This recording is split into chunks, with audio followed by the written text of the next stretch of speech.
This title is not lying to you. Solar Hunters can get a permanent 72% damage buff for free just by using the Foetracer Exotic Helmet with the Monochromatic Maestro Artifact Mod. I'm going to explain how it all works and then showcase the full build at the end, so if you're only interested in the final product, skip to the time shown on screen. But I highly recommend you watch the entire video to understand why everything I use is used. So how does it work? Well, Monochromatic Maestro is an artifact mod that provides a flat 10% buff to ability damage when using a matching weapon, and vice versa, for 5 seconds.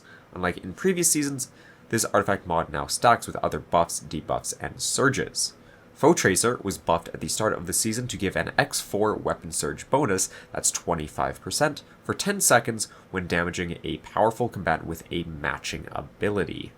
These two stack, meaning that by using a solar ability on a powerful tiered enemy or above gives you a 37.5% damage boost to your solar weapons for free. Now, Monochromatic Maestro only lasts 5 seconds, but the bonus damage for weapons can be refreshed by using another ability, and Scorch actually counts as an ability for this. This means with Knife Trick, your Monochromatic Maestro can now last up to 9 seconds, this is assuming the enemy hasn't died.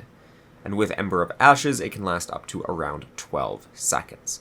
As a result of this, with Ember of Ashes, using Knife Trick on a powerful enemy will give you the Solar Weapon bonus X5, that's the 37.5% for 10 seconds, or until Foetracer runs out.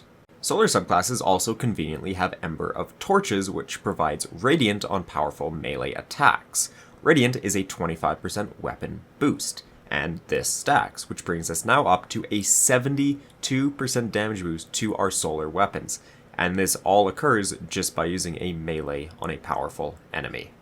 All the items we've mentioned beforehand don't even involve a debuff, so if we were to incorporate something like a tractor cannon that our friend has decided to use on a boss, we get another 30% bonus damage. This, combined with our other stuff, would bring us up to dealing 223.4% of our base damage on our solar weapons. And this isn't even considering the possibilities of using weapon perks like Bait and Switch for an additional 35%, or Galahorn for an approximate 27% to our fire team too. All of this combined would bring us up to an approximate 383.1% damage. This is already an insane increase of damage, but as usual, there's even more that we can introduce. The first being the idea of swapping to Foetracer after we use our super. So instead, we could start off with Star Eater Scales Blade Barrage, and then after we use our super, swap to Foetracers. Or we could use Nighthawk into Foetracers. Blade Barrage is what I'd recommend because not only is it higher damage, but if you do choose to use Nighthawk, you need to make sure that you're not in a Well of Radiance, because that actually lowers your damage if you're using Radiant, which is a really weird glitch. Also, since we don't need to be using solar weapon surges on our boots anymore, we could run kinetic weapon surges and pair this with something like Izanagi's Burden. By doing a damage rotation where you fire an X4 Izzy with that 3x surge, and then your secondary and then Apex with Bait and Switch and the 5x surge, you could reach some crazy damage. This clip in the background is far from perfect. We don't have a tractor cannon. I don't have a Galahorn, I don't get the 10% bonus damage to Blade Barrage from Monochromatic Maestro, and I still did well over half of this Ogre's health in one phase by myself. Well, I was in a Well of Radiance, but Radiant and Well are the same buffs. If you pair this with Ember of Benevolence, which grants allies 400% additional base grenade, melee, and class ability energy for 6 seconds when you apply Radiant, Restoration, or Cure, you can infinitely chain the X5 weapon boost on bosses as long as you have one ally near you. This just requires you to use Knife Trick, using Ember of Torches to apply Radiant, and Gambler's Dodge, so you also need an enemy nearby, such as a boss, to apply Gambler's Dodge. The loop here is very simple. Apply your melee, dodge, and then once your weapon boost is about to run out, just apply another melee and dodge. So what should our entire loadout look like? Well, Foetracer as our helmet is a must. Your mods here can be whatever you want, but because I want to get my super back as quickly as possible and make sure that I've always got it, I've been using Ashes to Assets and Hands-On to get it back quicker. Your arms, I would recommend 2 Harmonic Dexterity mods and Heavy-Handed. Heavy-Handed will make orbs on melee kills, which helps get your super as well as surges back, and dexterity mods will help improve your weapon load speeds. Your chest piece, you will want to run resist mod suitable to your activity, or you could run harmonic reserves to get a little bit of extra rocket ammo.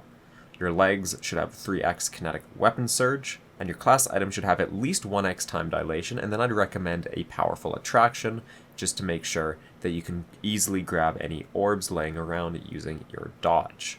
In terms of stats, since we're going to be using Benevolence, you don't actually need mobility, so I would prioritize Resilience, then Discipline, then Recovery in that order.